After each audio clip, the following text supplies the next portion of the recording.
अथ त्रयोदशः सर्गः।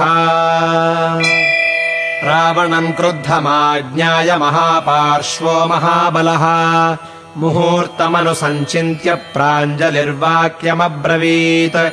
यः खल्वपि वनम् प्राप्य मृगव्यालनिषेवितम् न पिबेन्मधु सम्प्राप्य स नरो बालिशो भवेत्।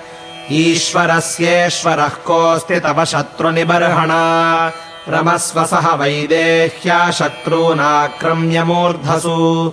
बलात् कुक्कुटवृत्तेन प्रवर्तस्व महाबला आक्रम्याक्रम्य सीताम् वै ताम् भुङ्क्ष्व च रमस्व च। लब्धकामस्य ते पश्चादागमिष्यति किम् भयम् प्राप्तमप्राप्तकालम् वा सर्वम् प्रतिविधास्यसे। कुम्भकर्णः सहास्माभिरिन्द्रजिच्च महाबलः प्रतिषेधयितुम् शक्तौ स वज्रमपि वज्रिणम्। उपप्रदानम् सान्त्वम् वा भेदम् वा कुशलैः कृतम् समतिक्रम्य दण्डेन सिद्धिमर्थेषु रोचये। इह प्राप्तान् वयम् सर्वान् शत्रूंस्तव महाबला वशे शस्त्रप्रतापेन करिष्यामो न संशयः। एवमुक्तस्तदा राजा महापार्श्वेन रावणः तस्य सम्पूजयन् वाक्यमिदम् वचनमब्रवीत्। महापार्श्वनिबोधत्वम् रहस्यम् किञ्चिदात्मनः चिरवृत्तम् तदाख्यास्ये यदवाप्तम् पुरा मया। पितामहस्य भवनम् गच्छन्तीम् पुञ्जिकस्थलाम् चञ्चूर्यमाणामद्राक्षमाकाशेऽग्निशिखामिव सा प्रसह्य मया भुक्ता कृता विवसना ततः। स्वयम्भूभवनम् प्राप्ता लोलिता नलिनी यथा तच्च तस्य तथा मन्ये ज्ञातमासीन्महात्मनः।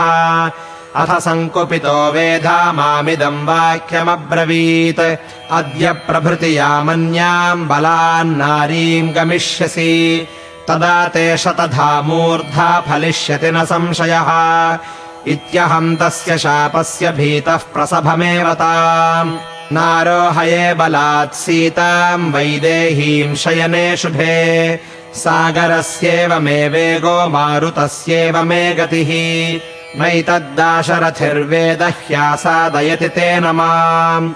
को हि सिंहमिवासीनम् सुप्तम् गिरिगुहाशये क्रुद्धम् मृत्युमिवासीनम् प्रबोधयितुमिच्छति। न मत्तो निर्गतान् बाणान् द्विजिह्वान् पन्नगानिव रामः पश्यति सङ्ग्रामे तेन मामभिगच्छति।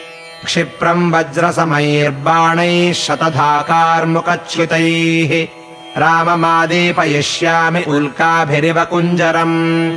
तच्चास्य बलमादास्ये बलेन महतावृतः उदितः सविता काले नक्षत्राणाम् प्रभामिव। न वासवेनापि सहस्रचक्षुषा युधास्मि शक्यो वरुणेन वा पुनः। मया त्वयम् बाहुबलेन निर्जिता पुरा पुरी वैश्रवणेन पालिता।